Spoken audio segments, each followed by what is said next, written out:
이슈토크입니다. 지역사회 통합 돌봄 사업인 커뮤니티 케어가 부산에서도 추진됩니다. 어르신이 병원이 아닌 자신이 살던 곳에서 건강한 노후를 보낼 수 있도록 하는 것이 주요 내용인데요. 현 정부의 보건복지 분야 최대 정책 과제 중 하나인 이 커뮤니티 케어 사업, 부산에서는 어떻게 추진될 예정인지 오늘 이슈토크에서 이야기 나눠보도록 하겠습니다. 부산복지개발원 조미정 연구위원, 부산시의회 구경민 의원과 함께합니다. 안녕하십니까? 안녕하십니까? 네, 반갑습니다. 일단 본격적으로 이야기를 나누기에 앞서서 이 커뮤니티 케어가 어떤 건지를 좀 설명을 해주시겠어요? 네, 커뮤니티 케어라고 얘기하면 되게 말이 어려운데 쉽게 말해서 지역에서 대상자를 돌본다는 말입니다. 네. 이게 새로운 용어는 아니고요. 우리 같이 나오신 조 박사님 너무 잘 아시겠지만 사회복지 쪽에서는 계속 예전부터 거론되어 왔던 이야기입니다. 네.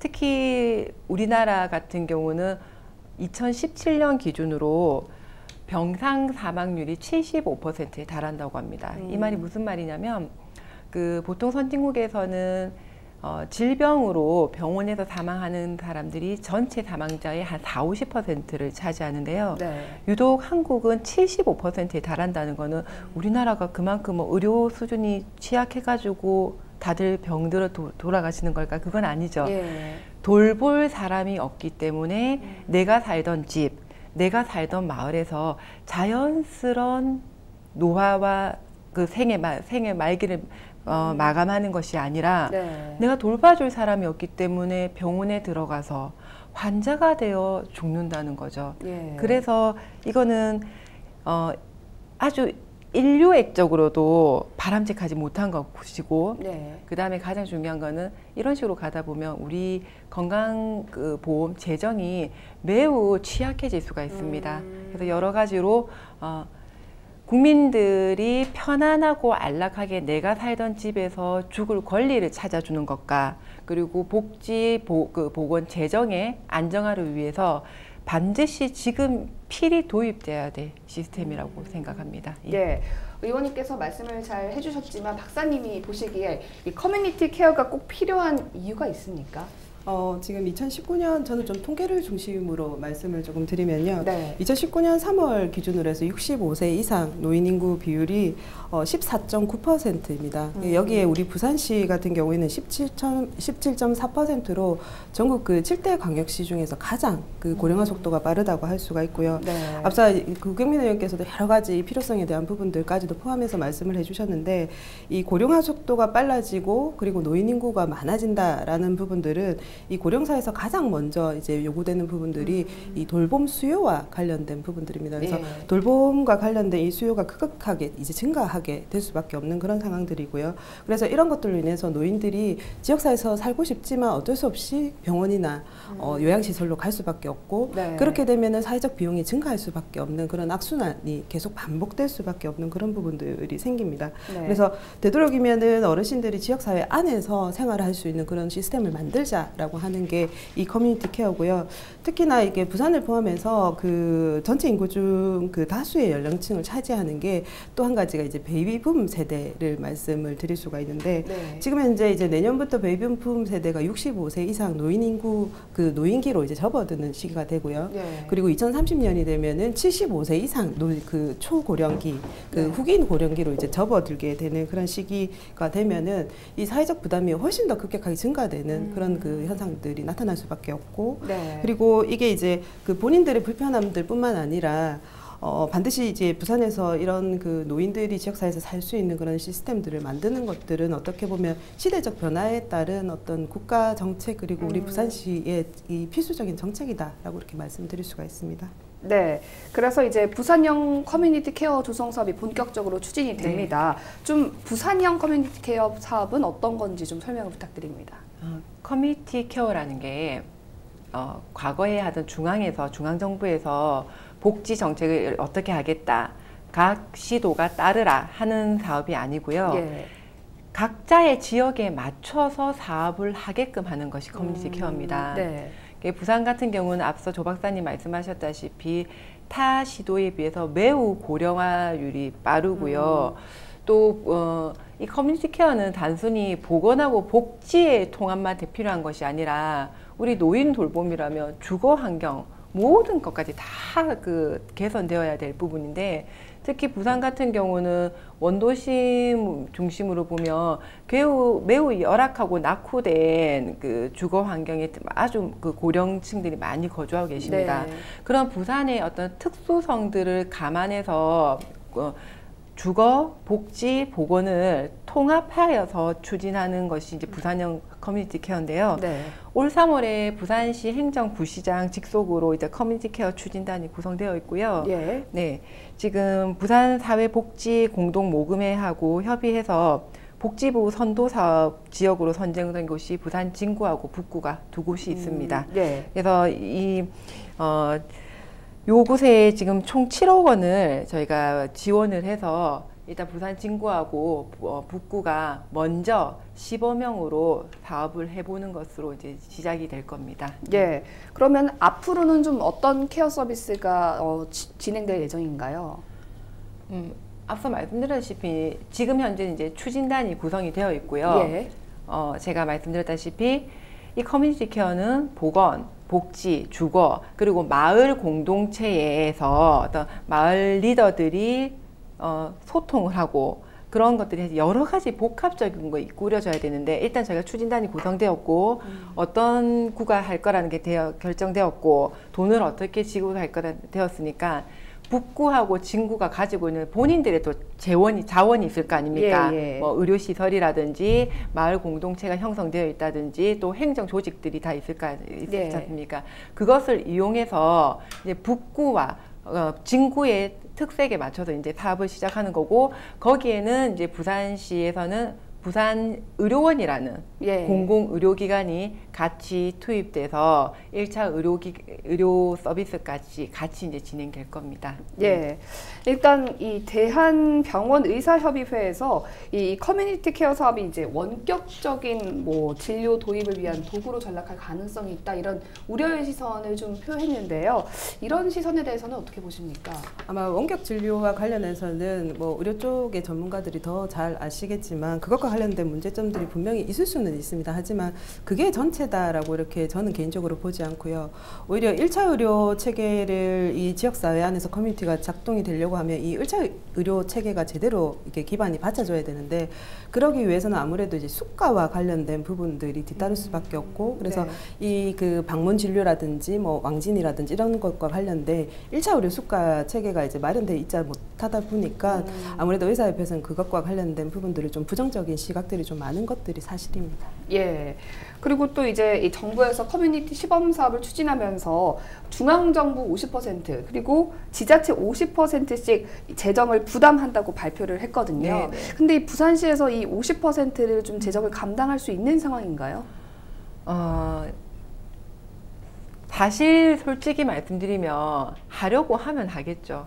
하려고 하면 억지로 하면 하겠죠. 네. 근데 이게 매우 이제 불합리한 예산 편성인 게, 커뮤니티 케어라는 건 제가 앞서 말씀드렸다시피 이 커뮤니티 케어를 시행하는 그 취지 자체가 중앙정부에서 일괄적으로 각 시도 그리고 각 구군에 똑같이 어떻게 사업을 하라는 게 아니라 자기 마을마다 자기 지역마다 현황이 다 다르기 때문에 네. 거기에 맞춰서 사업을 하라고 한다면, 특히 우리 구군 같은 경우에는 기초단체 같은 경우는 재정 자립도가 상당히 떨어지는 곳이 많고, 네. 부산 같은 경우는 중구, 뭐 동구, 서구, 영도까지 원도심에는 재정 자립도도 떨어지는데 네. 거기에다가 노인 인구는 매우 월등히 높고, 그렇죠. 그렇기 때문에 뭐 가령 예를 들어 서울시 강남구 송파구의 비교와 부산시 영도구, 중구, 동구를 비교한다고 한다면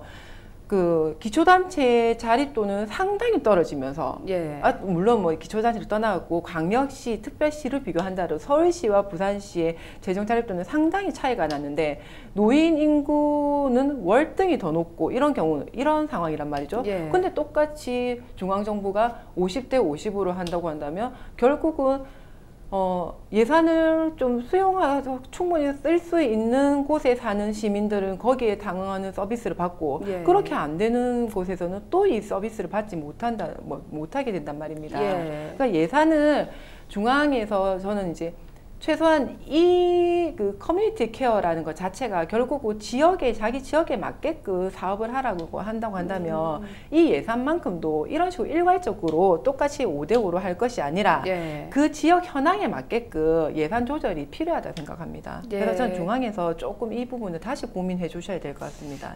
좀 선도 사업의 가시적인 성과를 위해서는 현장과의 소통이 좀 중요할 것 같습니다. 이를 위해서는 어떤 것들이 좀 필요하다고 보십니까?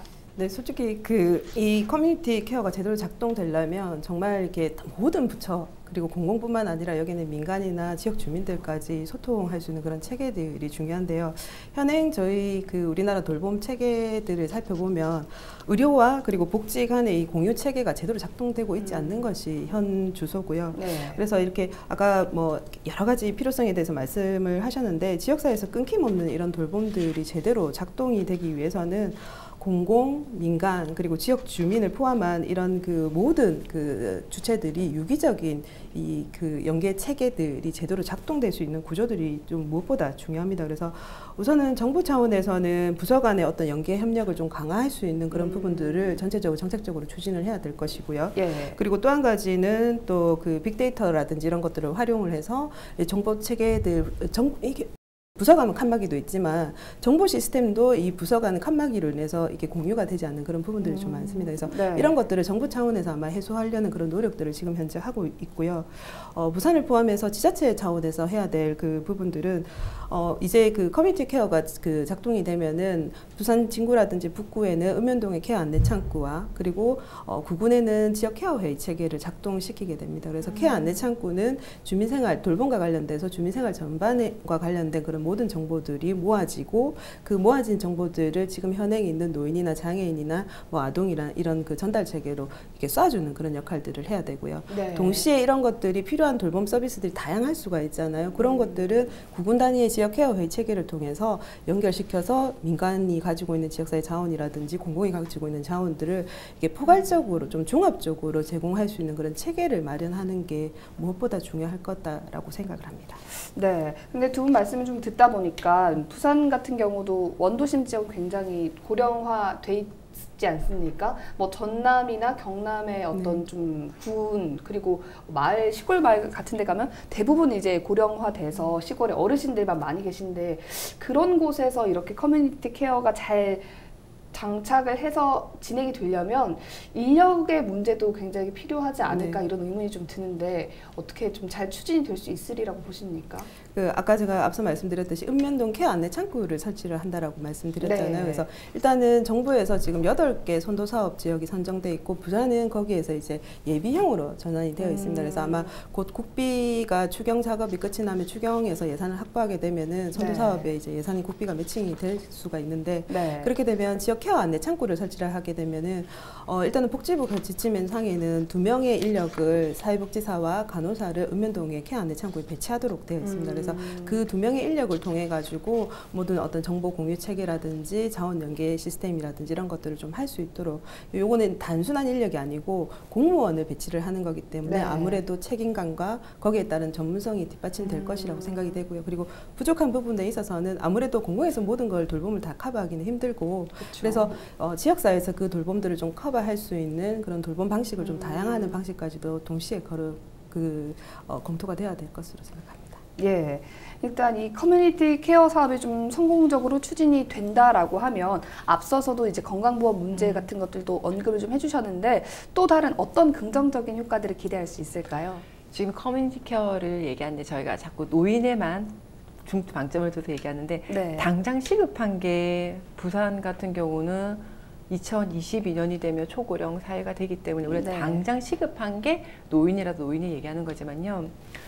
커뮤니티 케어는 어떤 정부가 들어서더라도 지금 우리 흔히 시민들이 말씀하던 진보 진영의 정부가 들어섰던 네. 보수 진영의 정부들 어떤 정부가 들어서든 그 정치색과 상관없이 복지가 가야 할 가장 바람직한 방향입니다. 아, 네. 네. 처음에는 지금 우리가 이제 시작하는 단계이기 때문에 체계를 갖추는 단계이기 때문에 시범으로 노인을 한다지만 이거는 노인을 한다, 뭐 장애인을 한다는 게 아니라 노인, 장애인, 아동 할 것 없이 뭐 노숙자, 뭐 지금 요즘에 좀 언론상에서 많이 거론되고 있는 뭐 조현병 환자, 정신질환자 환자들 모든 복지의 혜택을 받아야 하는 모든 시민과 대상자들은 자기가 살던 곳에서 내가 살던 마을에서 이웃과 함께 그 마을 공동체의 힘으로 돌봄을 받아야 하는 것이 가장 바람직합니다. 네. 네. 그래서 이 커뮤니티 케어가 사실 좀 어렵죠. 내용은 아주 간단한데 어렵죠. 우리 뭐 예산 얘기도 있고 행정에 뭐 부처 간 칸막이라는 것부터 해서 참 어렵죠. 네. 이런 기술적인 것들이 우리 너무 오랫동안 관료 사회들이 자기 분야를 어떻게 하고 예산은 어떻게 쓴다는 게 딱딱 나누어져 있다가 이제 비로소 통합이란 걸 이야기가 되다 보니까 조금 당혹스러워합니다. 이런 체제를 좀 개선하고 하면서 시범 사업들을 성공적으로 하다 보면 저는 아마 대한민국이 먼 훗날 뭐 20, 30년 뒤쯤 되었을 때는 모든 복지가 지역 돌봄으로 자리 잡지 않을까. 그렇게 가야 된다고 생각을 합니다. 네, 네. 모든 복지를 지역에서 다 해결할 수 있는 내가 방향으로. 살던 곳에서 내가 사랑하는 가족과 함께 편안한 복지를 받는 것. 그것이 모든 복지가 다 그렇게 되어야 되는 거죠. 네. 이제 커뮤니티 케어가 좀 잘 자리를 잡아서 나아가기 위해서 참 많은 노력들이 필요하지 않을까 이런 생각이 드는데요. 네. 마지막으로 이 커뮤니티 케어 사업이 잘 추진됐으면 하는 바람을 담아서 한 말씀 해주시죠. 네. 커뮤니티 케어를 추진을 한다고 하니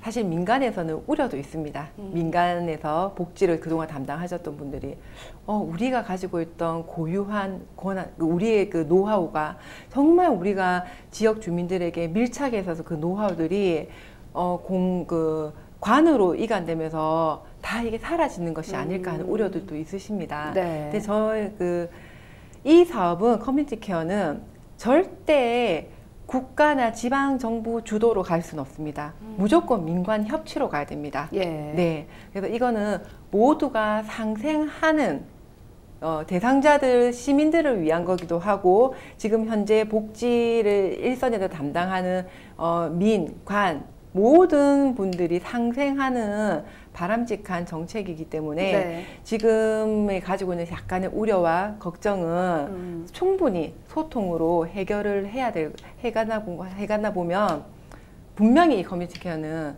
좋은 성과를 얻을 거라 기대합니다. 네. 네. 박사님께서도 마지막으로 한 말씀 부탁드립니다. 저는 이제 정책적인 부분들을 좀 포함해서 부탁을 좀 드리고 싶은 부분들은 쭉 저희가 이제 커뮤니티 케어 필요성에 대한 부분들을 말씀드렸는데요. 이 지역사회에서 지역 주민들의 욕구에 맞는 이런 다양한 이게 종합적인 그런 서비스가 제대로 제공하려고 하면 이 지역 중심의 이 돌봄 생태계를 조성하는 게 무엇보다 중요하다라고 할 수가 있습니다. 그래서 이것을 하기 위해서는 먼저 첫 번째는 부서 간 칸막이 를 없애야 됩니다. 네. 그래서 지금 현재 저희가 통합돌봄 이 커뮤니티 케어를 추진하는 가장 궁극적인 이유 중에 하나가 뭐냐면 부서별 칸막이와 관련된 부분들이 있습니다. 그래서 기존의 개별화 파편화되어 있는 서비스를 좀 보다 지역 주민의 욕구에 맞게 통합적으로 제공하자는 게 이 커뮤니티 케어의 핵심이거든요. 네. 그렇기 때문에 이 부서 간 칸막이를 좀 없애고 그리고 여기에는 이제 예산을 좀 포괄적으로 쓸 수 있는 그런 구조들을 만들어내는 게 첫 번째로 좀 우선 필요한 부분들이고요. 예. 그리고 두 번째는 그동안 우리 부산이 추진해온 돌봄 관련 정책들이 다양합니다. 그래서 이런 다양한 그 돌봄 관련 정책들을 면밀히 분석하고 그리고 기존 정책들은 살려내고 또 여기에 부산시 특성들을 살려내는 그런 네. 형태로 좀 전환이 돼야 되고요.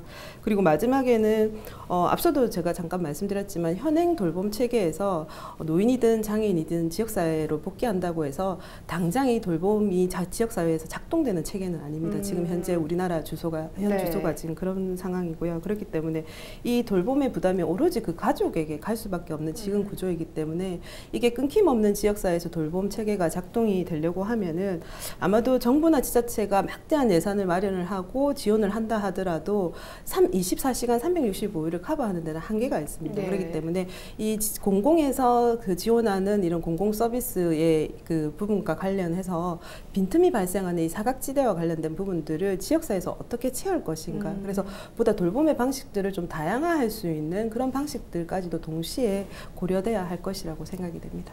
예, 오늘 두 분 나오셔서 굉장히 좋은 말씀들 많이 해주셨는데요. 부산형 커뮤니티 케어가 좀 잘 자리를 잡아서 다음에 다시 또 두 분을 모실 수 있기를 기대해 보겠습니다. 네. 오늘 이슈토크 여기까지입니다. 함께 해주셔서 고맙습니다. 감사합니다. 고맙습니다.